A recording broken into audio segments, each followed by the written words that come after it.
Hello, everyone. Welcome to this special Roosh Hour number 37. I am very excited to have with me a special guest, a man that I'm very humbled by because he innately knew something that took me 15 years to learn on my own. So today I have Dr. E. Michael Jones. Thank you for joining me today, Dr. Jones. Thank you, Roosh.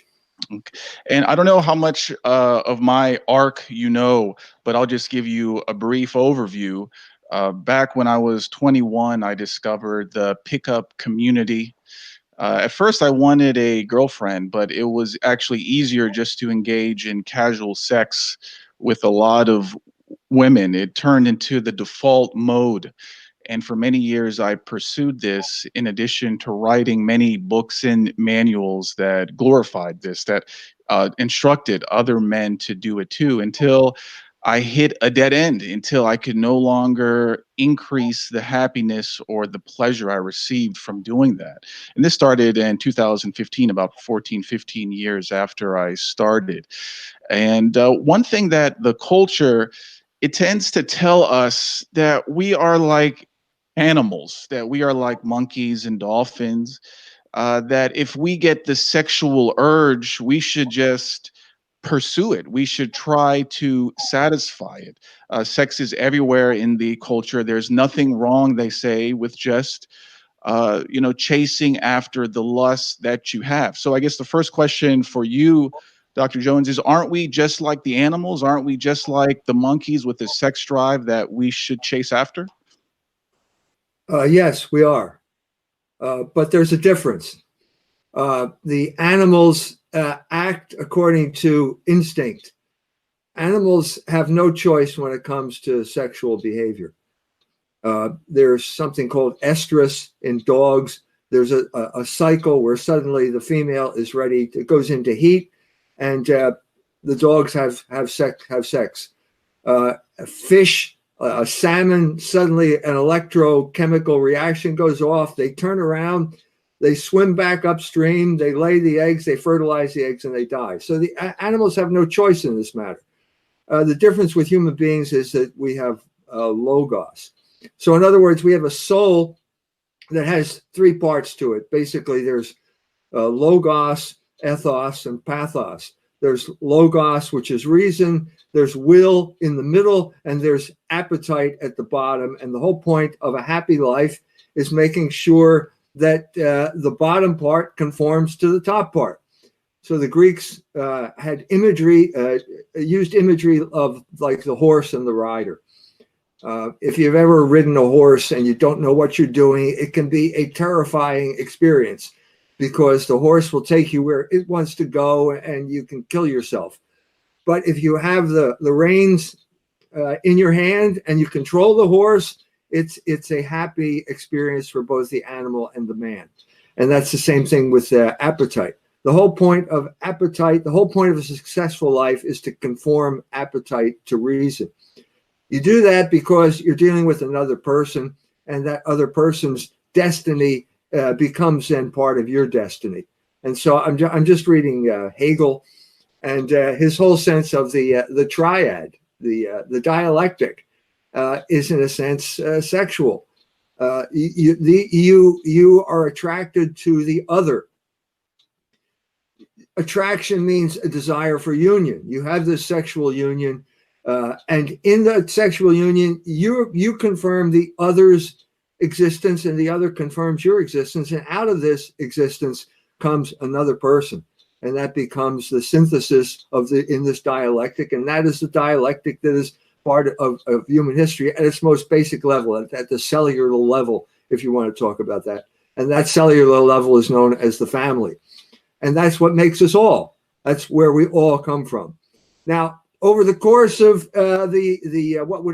what should I say, human development, we came to a period called the Enlightenment, and suddenly these forces were subjected to a type of mechanical, mechanistic, scientific, materialistic scrutiny. And at this point, the people realized that we're looking into it, realized that there was a power here that could be harnessed and used as a form of control by turning it upside down. which is exactly what happened. A revolution is turning things upside down. And so if you turn this upside down and you put passion on the top and reason on the bottom, this has always been a possibility. Okay, someone like Shakespeare would say something to the effect of, give me that man who is not slave's passion. So people always knew that if you let these appetites get out of control, you would become a slave. St. Augustine said, a rich man, though a king, is a slave, and the moral man, though a slave, is a king because he controls himself. And a man has as many masters as he has appetites. That was the ancient wisdom. It got turned upside down. So Augustine said, well, if you want to be free, control your passions. And the people like the Marquis de Sade and Wilhelm Reich and all these people you read about in Libido Dominandi said, well, if you want to control people, unleash the passions. And that was basically the insight that led me to write the book, Libido Dominandi. Because I'm older than you. I grew up as a guinea pig in this experiment. I was there at high noon of the sexual revolution in America, which was the 60s.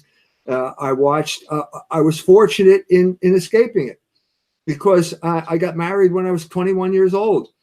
And that kept me on the straight and narrow. My wife was 20 and we escaped. I sort of watched it as a bystander. You know, I could see the collateral damage. I could see the bombs going off. I could see people dropping to the right and to the left. But I was saved from it because I stuck with my marriage. And because of that, I think I was able to understand it. And that's what led me to do that book. When I read your book, Libido Dominandi, which I urge for every man to read, one thing that got me is that you knew what took experience for me to learn. And the thing is, you kept mentioning in that book that experience can be very costly. And it was very costly for me in the fact that I donated the prime of my years into figuring things out that men like you knew. And a man watching right now can say, well, the things that Dr. Jones says is very good, but why isn't there anything in the culture, any of the messages being delivered to me that match that? In fact, like you mentioned, it's inverted. Everything is the opposite. Everything is trying to sate that lust that you have. So how did we get from where things were to the current year, 2019? And it seems like every level, every institution is trying to suck men and women into this lustful game of trying to satisfy their passions. Yes, you're right. That's why you don't hear anybody talk about it, because you're not supposed to know what I just told you. You're supposed to be a good, docile sex robot, wage slave, and engage in, as I said in another book, transient, sterile relationships, because that's the best way the oligarchs can strip you of your labor and turn you into their slave. They know that. They understand it completely, and that's why they'll never talk about it. And so you're right. I mean, Ben Franklin said, experience keeps an expensive school, but fools will learn in no other. So better to learn in the expensive school than not to learn at all. And if your audience is men, I mean, yeah, you have an advantage because you have a longer, what should I say, a longer procreative career than women, and you have a chance to make up for it in lots of ways that women don't. I just had a conversation with a woman who contacted me through the internet, hadn't read anything that I've written. And she was exactly the epitome of every book I wrote. Okay, so she starts off in Boston. She's living on a street in Boston where every single person on the street is an Irish Catholic. And everybody takes care of everybody else. And she has this nostalgia for this place, and they get destroyed by ethnic cleansing. The blacks get moved in, become the proxy war of the oligarch to drive this person out. drive everyone out. They go to the suburbs and they are completely deracinated and cut off. And when you're lonely and you're subjected, what happens in the suburbs? You're not sitting on the front step playing with your neighbors or talking to your neighbors. You're watching television, you're driving a car. You're isolated. When you feel isolated, you feel lonely. When you feel lonely, you have this kind of sexual desire that you don't have otherwise. And she succumbs to it. And in her 20s, early 20s, she goes total full hog, whole hog, sexual liberation, 5 years, numerous sex partners, 3 abortions later, she's wrecked. She's damaged. At that point, she becomes a lesbian. What I find, for 14 years, she lived in a lesbian relationship, and now it's because she hates men. I mean, so the first book is Slaughter of Cities. That's described as destruction of a neighborhood. Second book is Libido Dominandi, which strikes how she was sexually engineered, and so on and so forth. That's the way it works. And so what the good news is that she woke up and she said, I finally realized what happened to me. The bad news is I only have one life. I only have one life, and I can't have children anymore. And what am I going to do now? I'm 50 some years old. What I find the most unfair, what the culture is doing, what the oligarchs are doing to women, is putting them on the same educational and career timeline as men. So starting when they're 18, they go to university for 4 years or more.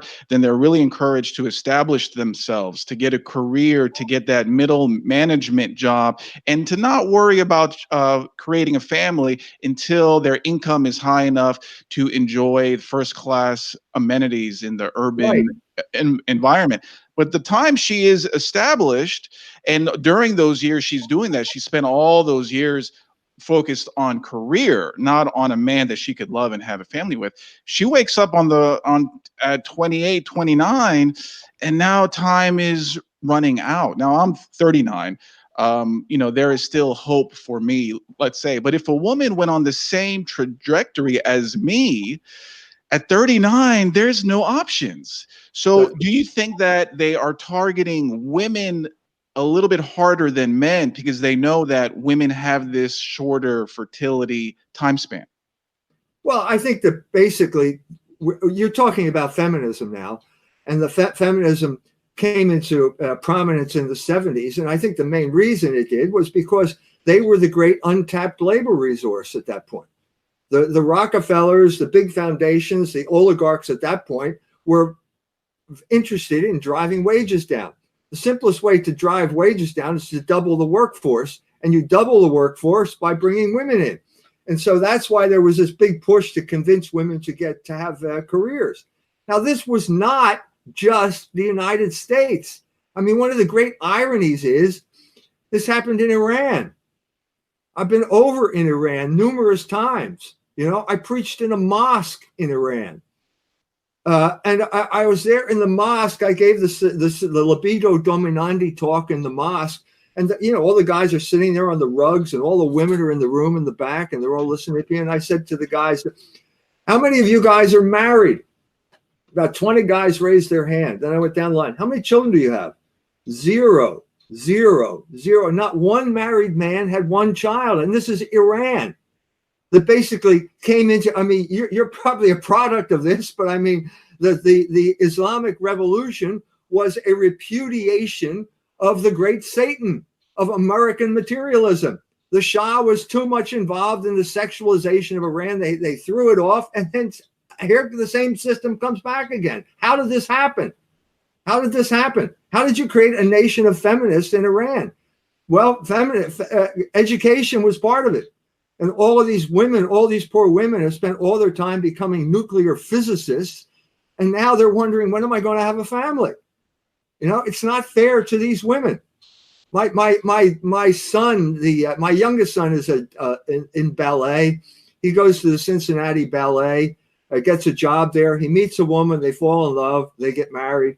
They invite everyone to the wedding. Okay. Well, this was a tremendous breach of protocol. Because especially in the arts, especially when you're in something ballet, you're supposed to be a good soldier in the sexual revolution and engage, as I said, in transient, sterile relationships. In other words, you're supposed to act like a homosexual, even if you're not a homosexual. So the retaliation, the boss, the big boss at the ballet, retaliates by firing my son and promoting my daughter-in-law. Now, if this isn't an assault on marriage, I don't know what is. And she retaliated by having a child. And she inspired all these other ballerinas to engage in an insurrection against the gay lifestyle, even when you're a heterosexual. And the best way to prove that you're not a heterosexual, I guess, is to have a child. So 4 children were born out of this insurrection against this inhuman regime that has been imposed on everyone, but especially on women for the reasons that you mentioned. You know, I've long said that dating actually originated with the gays in the 1920s. Gays couldn't go out, they couldn't hold hands with other men, so they would meet in these dark rooms late at night that served alcohol.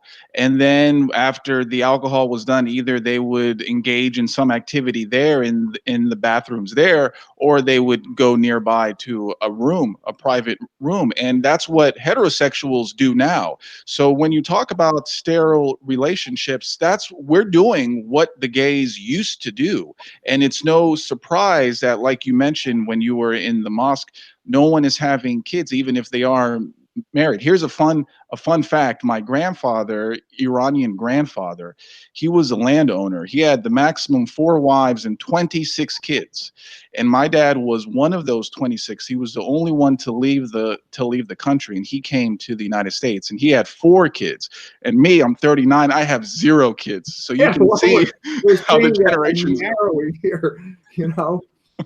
But as I said, you have an advantage in that it's still a possibility for you, you know. But that's the problem with women. They have a definite window of opportunity, and after that, it doesn't work, you know. So what do you think right now are the main institutions or techniques that the oligarchs are pushing to draw men like me away from just the impulse, the instinct of creating a family and into this satisfying your lust urge and fornicating like a rock star? Do you see specific methods that are the most damaging? Education. Education's terrible. Especially for the generation just under yours. Talking about the 20-year-olds. 20-year-olds are in a terrible situation because of education and because of education debt. Debt is the main thing prohibiting marriage among 20-year-olds, as far as I can tell, just from talking to people.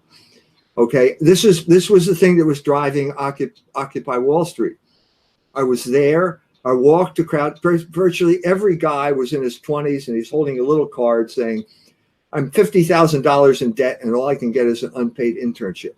This is a terrible situation. This is a betrayal of their entire generation, and the result is they're being pushed in one of 2 directions: pushed toward homosexuality, because that enslaves you even more. I have the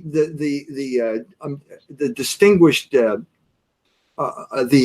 honor, let's put it this way, of having the most famous gay mayor in America in South Bend, Indiana. His name is Pete Buttigieg, and if you ever wanted to understand the role the homosexuals play in being the proxy warriors of the oligarchs, look at Pete Buttigieg. He has created South Bend now, which was a family type of city, an ethnic type of city, a Catholic city, and he's trying to re-engineer it into basically the homosexual haven. It's like Berlin on the St. Joe River in Indiana. Berlin pioneered this with these narcissistic fantasies of like, you don't ask for a job, you're the next Steve Jobs. You can have a startup. Well, even Spiegel, and not a magazine I admire, said that startup is another word for low wages. This is all. So why are homosexuals so desirable? Well, because they don't have families and they don't have children, and so therefore they're easy to buy off when it comes to wage time, and basically say, sorry, we're not going to give you a raise, but you can always go to the gay disco and dance away your troubles. This is so you talk to this generation, and they, for the most part, they don't understand anything.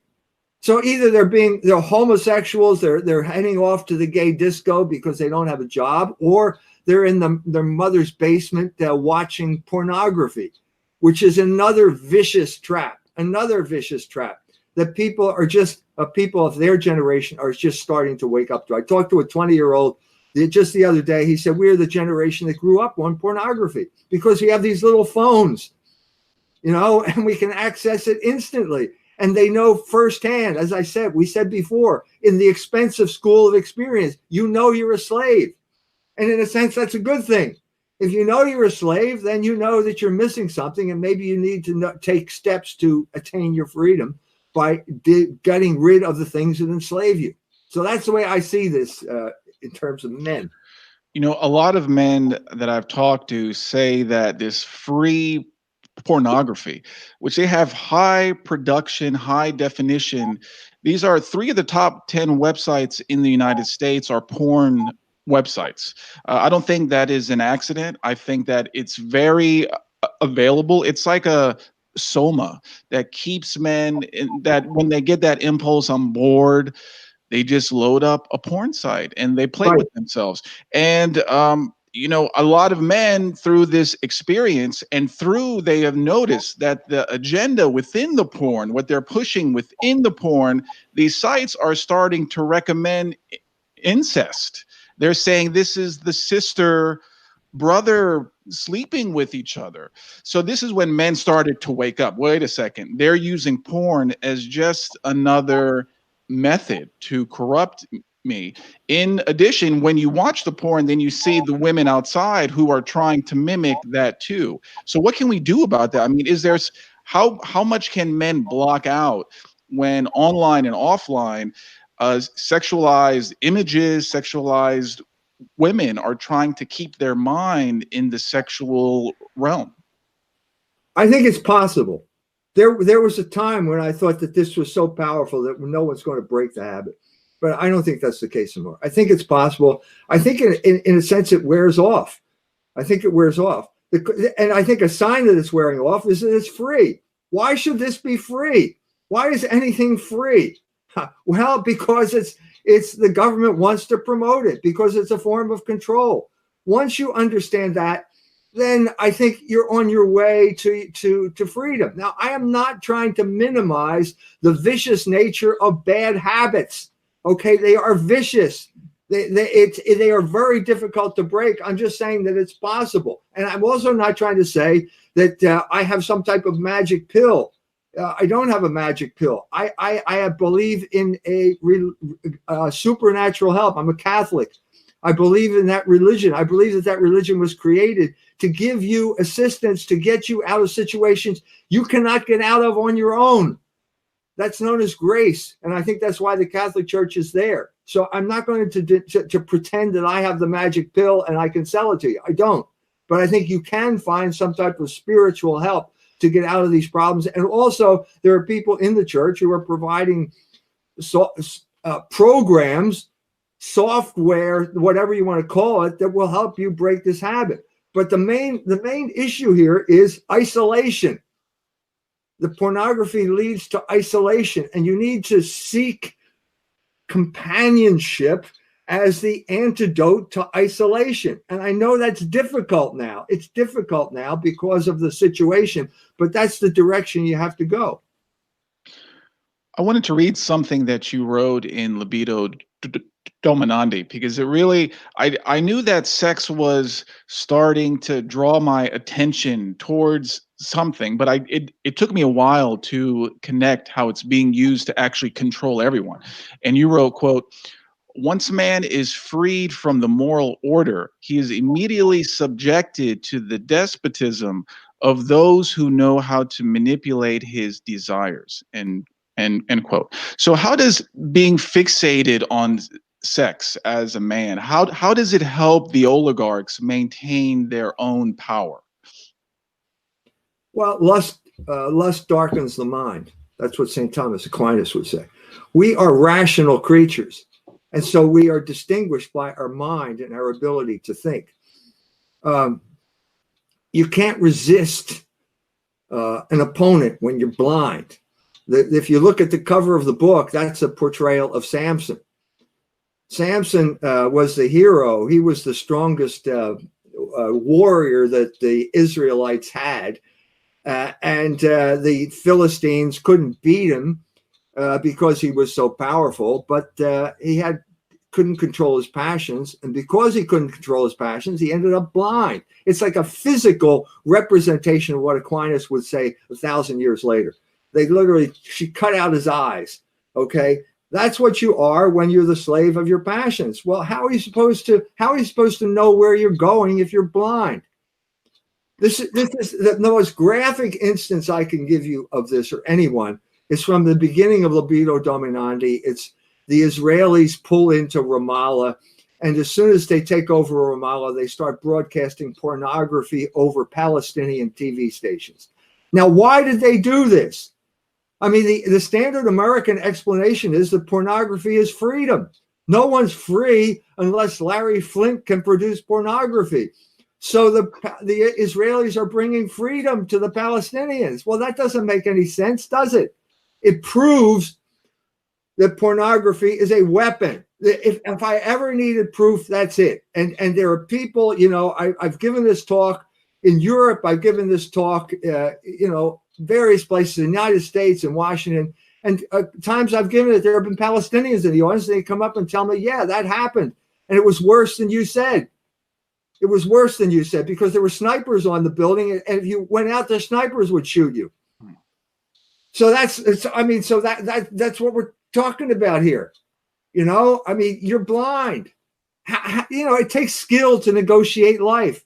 You have to. There's sometimes you want to start something, you want to do a business, you got to take risks, you got to make the right decisions. All of this stuff will be affected if you're addicted to pornography and lust is darkening your mind. You will not have a successful life. It's that simple.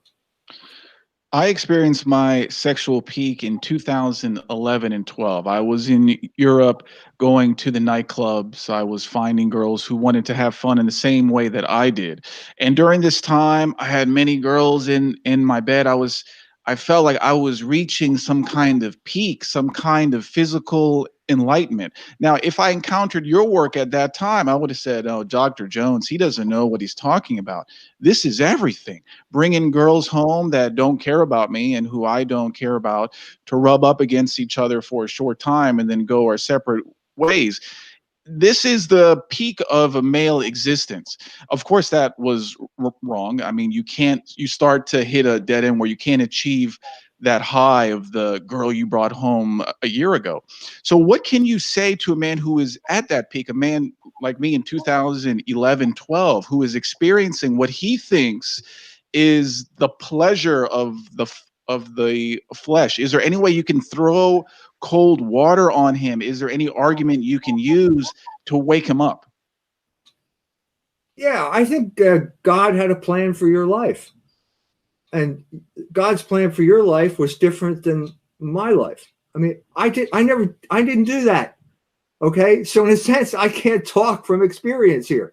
You know what I mean? This is not the fantasy that you lived is not something new. I don't know whether you've ever seen Don Giovanni, but there's an aria in there where one of the lines is "E nella Spagna 1003."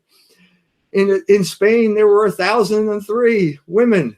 You know what I mean? So you were the one that got to live that that fantasy out because God wanted you to understand it in a particularly existential way. It was bad what you did. It was evil what you did. But the whole point of human history is God taking evil and turning it into good. And he can do that in your life in a different, obviously he did it in your life in a way that was different than he did it in my life. But the two of us, between the two of us, I think we can come together and we come to some type of conclusion. You from one perspective and me from the other. That's the way I would see it.